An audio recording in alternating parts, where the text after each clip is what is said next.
Hi, it's John from Crafts by John UK. Today I'm going to show you a very quick technique to create some interesting backgrounds. I've got these 4 different backgrounds that I've created with Distress Oxides and a brayer. So these are the 2 things that I've used: Mermaid Lagoon, tumbled grass, a brayer and a sprayer. And basically I'll show you how very quickly, within minutes, you can create really interesting backgrounds. Look at that. Look at these lovely colours. You've got a bit of green in there. This one, more of a fade. That could work really well for a Christmas card. That could also work really well for a beach scene with the sea. This 2 are slightly darker, slightly different technique, but again, would work really well for a Christmas card. You could stencil something white over the top with distressed paste. All sorts of things you could do with these, but basically just a very quick technique with a gel plate and a brayer and a couple of Distress Oxide colours to create some interesting backgrounds. If you're interested, stay tuned and I'll show you how to do it. Okay, let's get started. So all I've got here is a gel press. This is quite a thin, cheap one that I bought. It's not a particularly nice one, but it's effective and it does the job.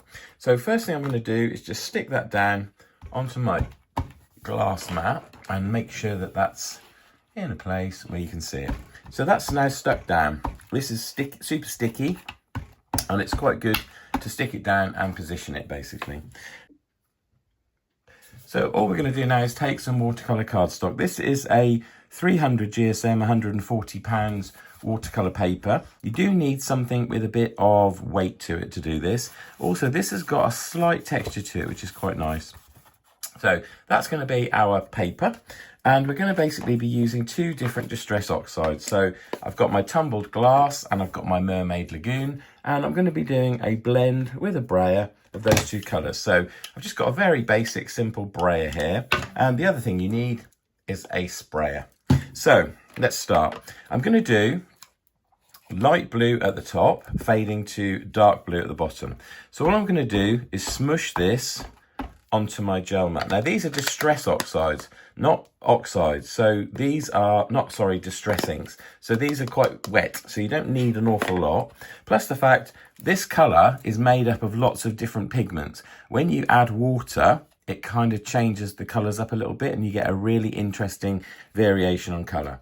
So the light at the top, the dark at the bottom. Don't worry too much about trying to mix them at the moment because obviously we're going to blend them with the brayer. So take your brayer. Now this is the important stuff.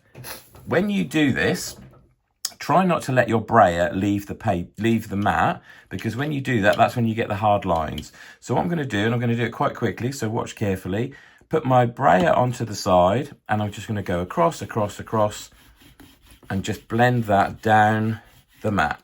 And then similarly, again. There we go. Now, don't worry too much if some of the darker blue gets mixed in with the light. It's all kind of part of the effect. Take your Distress sprayer, give it a little spray. Don't worry about any big blobs because they will add an interesting effect to our card. Put your cardstock down, and then I actually use the brayer on the back to just actually press it down. Don't worry about this stuff. It's on the back of the card. Nobody's going to see it.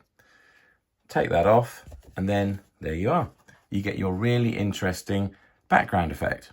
Now, I'll show you a slightly different variant as well, where we don't let the colour walk up the page. So I'll just pop that one on one side. We don't need to clean this off really because we're going to be playing with the same colours. So again, take the light Distress Oxide and put that at the top. Take the dark Distress Oxide, put that at the bottom. Just put a little bit less this time. Now, bear in mind, this mat has actually now got some water on it.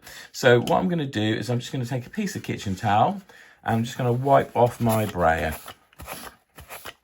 So just give that a good wipe. Now, what we're going to do now is we're going to blend the top. So just blend that top bit in. Take that off. Blend the bottom, but then work my way up from the bottom to the top. And that way, I should get more of a blend of dark into the light. I'm just going to clean my brayer now.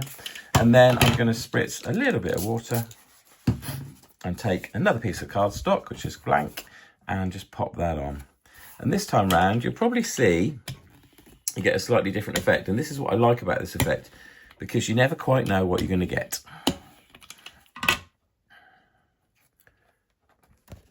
There we go. So that's slightly different than last time.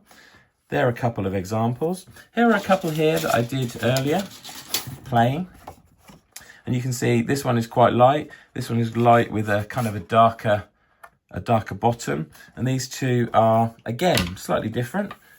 We've got all different looks here. So this is quite a nice selection of bases that I will use to make some more Christmas cards. And you can see there's even a slight hint of green coming out in this colour. And that's one of the things I like about this technique. You do get a slightly variable result. You can never really quite guarantee what you're going to get. So a great quick way of making backgrounds. There you go. Hope you've enjoyed that. If you have, please give me a thumbs up, like and subscribe to my channel. Lots of other videos on there showing you how to make backgrounds, foregrounds, all sorts of things, and whole card videos. So if you're interested, go have a look. There's plenty there to see. Thank you, and I'll catch you next time.